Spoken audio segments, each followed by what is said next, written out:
Hello Stampers, this is Yana Smakula for My Favorite Things. Welcome back for another video tutorial. In this video, I have a simple Christmas scene card created with My Favorite Things Cozy Winter Wishes stamp set and coordinating dies. This is an easy project and one that wouldn't be difficult to mass produce if you wanted to. I started by stamping the images. I have two houses, a tall house and a small house, a truck, a snowman, and two trees in Memento Tuxedo Black ink onto white cardstock, and I'm using my Mini Misty stamping tool here. I will be coloring these images with Copic markers, like I usually do, so I'm stamping them in alcohol marker friendly ink.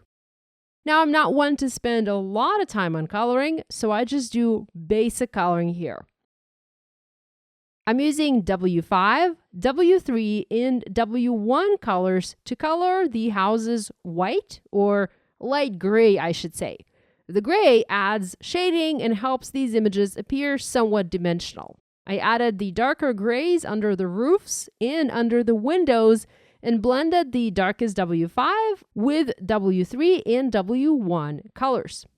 Now, I kept the roof on the tall house completely white. I didn't want to color it any other color, but I did color the roof on the small house, and for that I used brown markers starting with E37, E33, and E31 colors. I used the same colors, skipping the lightest to color the trunks on the trees. Next, I added slight coloring to the snowman using B000 marker. This just adds a barely visible hint of blue, and I used the same colors to color the window in the truck. Y08 marker was used to color the lights, and I later used this same color to color the light in some of the windows in both of my houses.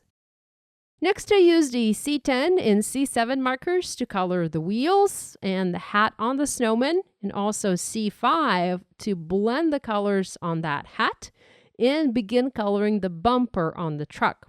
The C3 marker was used to blend the C5 on the bumper and basically finish coloring the bumpers on the truck.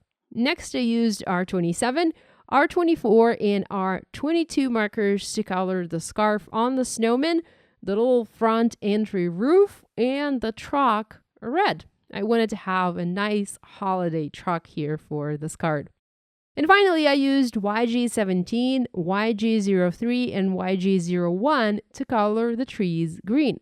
Now, these images are quite small, so there's not much blending you can do, but I still try and use three colors, a light, a medium, and dark whenever I can, because I feel that helps to add dimension to these images. There are coordinating dies available, and so I cut these stamped images out in my platinum die cutting machine, and you can see how adorable these turned out. I also heat embossed the sentiment, Cozy Winter Wishes, in white embossing powder on red cardstock, and I cut it out using a banner die. I did do some stamp surgery here, and I cut the top part of this sentiment, the one that says wishing you, so I cut it off. Just used scissors and basically cut it off in between the two lines of the sentiment. I wanted to have a smaller sentiment for this card, so that's why I cut it off. In the coordinating die set, you also have this fantastic hail die. I cut mine from white glitter cardstock. I love the irregular shape of this image. It's not symmetrical, but skewed to the side. And you also have two smaller dies to cut paths from the houses. The smaller path matches with the smallest house, and the larger path can be used with the rest of the houses in this stamp set. Now, the small path can also be used as smoke coming out of the chimney. So now that we have all of the parts and pieces created, we can assemble this card. I die cut additional blank hills from white cardstock, and I'm going to stack the die cuts together to create one sturdy piece and adhere all of my die cuts together with glue.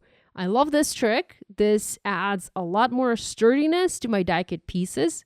Now, it also makes the card a little bit heavier, and the postage will cost more, but I personally don't mind. I really like the sturdiness that this gives to my projects. With the houses, I like to start the path directly at the front door, and to do that, I adhere the path onto the white border that I have around my stamped image, like so. Once the glue dries, I can cut the path at the edge of my house die cut, again, like so. The house will be foam mounted, but the path will be adhered flat onto the hill, and I do want the path to start right at the door, so that's why I'm using this trick. Now I can build my hill. I'm adding the tall house to the top of the hill, and then I'm using glue to adhere the path leading from the house down the hill. I'm using a double layer foam adhesive for the second house as I want it popped up in front of the first one, and I overlap both houses slightly. And again, I adhere the path under the house leading down the hill. Next, I can add the larger tree next to the small house and foam mount the sentiment banner at the foot of the hill.